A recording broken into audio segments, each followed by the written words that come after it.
Toxic positivity इंसान को एक नई मुसीबत में डाल देती है। पॉजिटिव रहना बिल्कुल गलत नहीं है, बल्कि पॉजिटिव हमेशा रहना चाहिए। आप ये करके इंसान के उन फितरी जज्बात को दबा देते हैं जो अल्लाह ताला ने हमारी फितरत में हमारे साथ रखे। अपने जज्बात को परमिशन दीजिए, अलाउ कीजिए to come out of yourself. क्या आपने कभी किसी दुखी इंसान को ये कहा है, खुश रहो यार, सब ठीक हो जाएगा, ऑल इज वेल? शायद नीयत अच्छी थी, लेकिन हो सकता है उस वक्त आप उसका जख्म और गहरा कर गए। हर वक्त खुश रहना, हर वक्त मुस्कुराना, हर वक्त ग्रैटिट्यूड फील करना, ये जरूरी नहीं है। और जब ये जबरदस्ती बन जाए, उसे कहते हैं टॉक्सिक पॉजिटिविटी। टॉक्सिक पॉजिटिविटी क्या होती है? जब आप हर सिचुएशन में अच्छा सोचने की कोशिश करते हैं, और जब कोई रोते हुए कह रहा हो कि मैं टूट गया हूं, और जवाब आए डोंट बी नेगेटिव यार, अल्लाह ताला का प्लान है। यस, अल्लाह ताला का प्लान तो ऑब्वियस है, लेकिन बंदा इस वक्त रो भी नहीं सकता क्या? जब कोई अपने गम का इजहार कर रहा हो या उदास बैठा हो और आप उसे कहें कि यार जो होता है वो अच्छे के लिए होता है। यस, आर्गुएबली हम एग्री भी कर सकते हैं टू सम एक्सटेंट कि जो होता है इवेंचुअली अच्छे के लिए होता है, मगर क्या उस वक्त ये कहना मुनासिब था? क्या उसको उदास होने का भी हक नहीं? टॉक्सिक पॉजिटिविटी इंसान को एक नई मुसीबत में डाल देती है, और वो नई मुसीबत है अपने ही जज्बात से शर्माना। जब कोई कहता है कि तुम तो बहुत स्ट्रांग लगते हो, तो आपको लगता है कि अब शायद दुखी होने का तो कोई हक बाकी नहीं रहा। जब कोई बेचारा डिप्रेशन में हो और उसे कहा जाए कि यार तुम तो बहुत स्ट्रांग हो, तुम पे ये फेज बिल्कुल नहीं सूट करता, तो वो शख्स साइलेंस में डूब जाता है, खामोशी में डूब जाता है, और ये खामोशी कभी कभी अंदर से बर्बाद करके रख देती है। कभी कभी लोग सिर्फ ये सुनना चाहते हैं कि आप कहें मैं सुन रहा हूं यार, तुम दिल खोल के बोलो। कभी कभी लोग सिर्फ ये सुनना चाहते हैं, आपकी वो सारे बकअप सेंटेंसेस कि तुम बहुत स्ट्रांग हो, तुम पे तो ये सूट ही नहीं कर रहा, नहीं नहीं तुम नमाज पढ़ो, ये सारा डिप्रेशन खत्म हो जाएगा। इस तरह की लाइंस की बजाय सिर्फ ये कह दिया करें कि क्या हुआ है, मैं सुन रहा हूं ना। सोचिए कि क्या आप भी अपनी जिंदगी में ऐसा ही तो नहीं कर रहे कि दर्द को अवॉइड करते हैं, हर नेगेटिव थॉट को गिल्ट से रिलेट करना शुरू कर देते हैं, किसी के दुखी होने पर फौरन से उसे मशवरा देने लगते हैं। तो शायद आप अनइंटेंशनली टॉक्सिक पॉजिटिविटी में चले जा रहे हैं। पॉजिटिव रहना बिल्कुल गलत नहीं है, बल्कि पॉजिटिव हमेशा रहना चाहिए, लेकिन दुखी होने का हक भी तो इंसानियत का ही पार्ट है ना।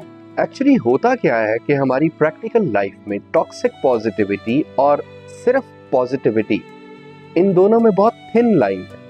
हमें एहसास नहीं होता कि किस वक्त हम पॉजिटिव हो रहे हैं और किस वक्त टॉक्सिकली पॉजिटिव हो रहे हैं, जो हमारे लिए ही जहरीला है, जो हमारे लिए ही नुकसानदेह है। चलिए इसको कुछ डेली लाइफ की हल्की फुल्की मिसालों से समझने की कोशिश करते हैं। टॉक्सिक पॉजिटिविटी क्या होगी कि कोई आपसे कोई अपना दर्द शेयर करे या मुश्किल शेयर करे, तो आप उसे कहें मुश्किल नहीं यार, डोंट से दैट, ये वर्ड नहीं बोलते, just be positive. This is toxic positivity. इसी का ऑल्टरनेट क्या है कि जब कोई मुश्किल में है और आपसे आकर अपनी मुश्किल शेयर कर रहा है, तो आपका जवाब होना चाहिए अच्छा ये मुश्किल है, चलो कोई नहीं, निकल जाएंगे इस मुश्किल से।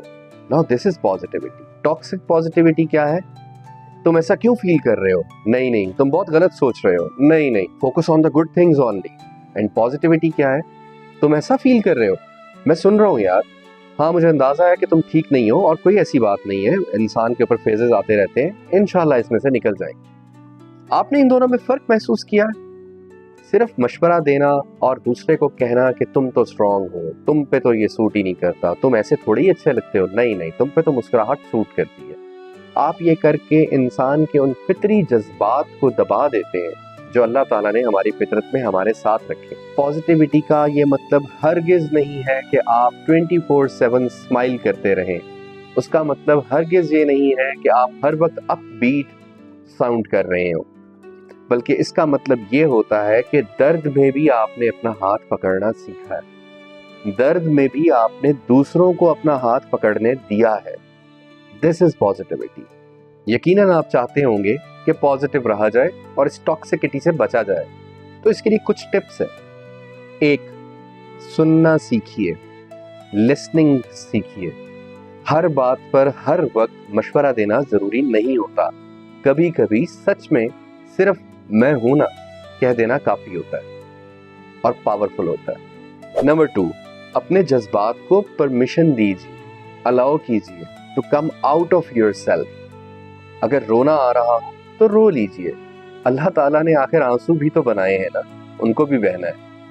अपने दर्द को मालिक से बयान कर दीजिए। ग्रेटिट्यूड के साथ साथ गम को भी जगह दीजिए, ये तीसरा इंपॉर्टेंट टिप है।